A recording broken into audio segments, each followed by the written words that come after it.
अस्सलामु अलैकुम दोस्तों, जो कहानी एक्सप्लेन करने जा रहे हैं उसका नाम है टेरा नोआ। कहानी की शुरुआत होती है एक जेल से, जिसमें हम देखते हैं कुछ कैदियों को जिस पर न जाने कितने केस से लगे हैं और इसका कोई भी हिसाब नहीं है। लेकिन अभी हम चलते हैं प्रेजेंट में, जहां पर हम एक जेलन नाम के कैदी को देखते हैं जो इन्हीं लोगों में से भागा हुआ है और वो इस समय कहीं दूर वीरान जगह में दर बदर भटक रहा है। न जाने कितने दिनों से उसने कुछ खाया पिया नहीं है। वो चलते चलते फिसल जाता है और जाकर एक सूखी नदी पर गिर जाता है, पर उठकर फिर से चलना शुरू करता है। लेकिन कुछ ही दूरी जाने के बाद उसकी हिम्मत जवाब दे देती है और वह एक जगह बैठ जाता है, जहां पर वो हमसे कहता है कि आपको क्या लगता है मैं ये सब अपने लिए कर रहा हूँ? नहीं, ये मैं उन लोगों की जान बचाने के लिए किया है। पर मैं यहाँ तक पहुँचा कैसे, इसके लिए आपको मेरे साथ कहानी में पीछे चलना होगा, जहाँ से ये सब शुरू हुआ। कहानी पास में आती है, हम एक जेल में जेलान को देखते हैं जिसको बड़ी ही बुरी तरह से पकड़कर जेलर के पास लाया जाता है, जहां पर वो उससे पूछते हैं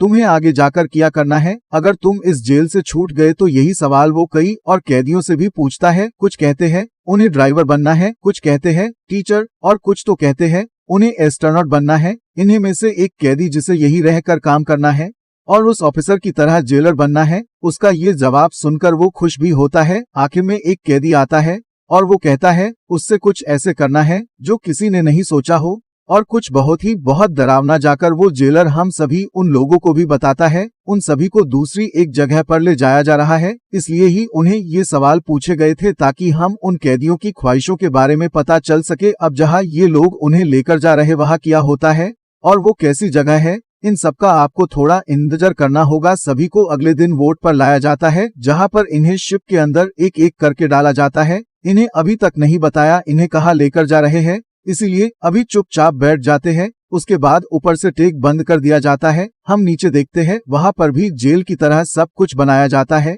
और इन कैदियों में हम मार्कस नाम के एक कैदी को देखते हैं जो कि माफिया है और उसी ने कहा था कि उससे जेलर बनना है क्योंकि उसे ऐसी जेल में बहुत पसंद है। वो काफी गुस्से वाला होता है। वो हमें तब पता चलता है जब एक कैदी उसकी पसंदीदा बेड पर सो जाता है तो वो उससे हटाने के बजाय उसे जान से मार ही डाला है। कुछ देर बाद शिप चलनी शुरू होती है तो लगता है इन्हें पानी में डूबा कर मारने वाले हैं। इस वजह से सभी लोग चिल्लाना शुरू करते हैं, जिस वजह से दोनों ही ग्रुप में लड़ाई होने लगती है और इसी में कई कैदी मौके का फायदा उठा लेते हैं और कुछ लोगों को मार डालते हैं।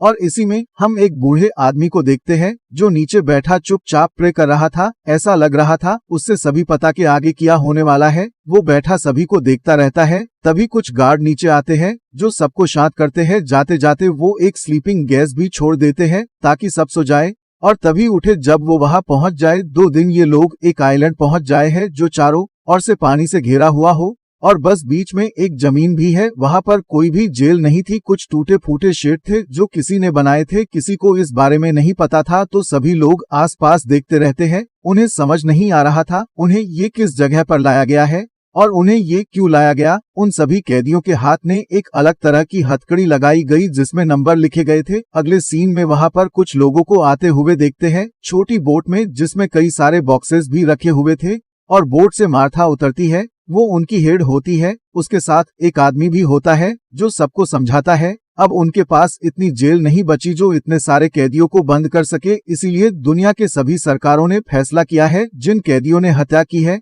उन्हें इस आइलैंड पर लाकर छोड़ दिया जाए। हम उन्हें मार नहीं रहे हैं बल्कि वो अपना जीवन खुद बना सकते हैं। ये सभी सरकारों के फैसलों के बाद इस जगह को चुना गया है। अब वो उन्हें ये रहने के लिए 3 महीने का खाना भी दे रहे हैं, साथ ही उन्हें कई सारे जीवन गुजारने के सामान भी मिलेंगे। साथ में उन्हें एक बोट भी मिलेगी, अगर वो किसी कैदी को भेजना चाहे तो भेज सकते हैं। मगर मार्कस के ये आइडिया पसंद नहीं आता है तो वो एक पत्थर उठाकर मार्था की तरफ फेंकता है। इससे वो मरते मरते बचती है। तो वो कहती है अगर किसी को ये चीज पसंद नहीं है आई तो वो हमारे साथ चल सकता है, पर उससे उसी जेल में रहना होगा जहाँ वो आज तक रह रहा था।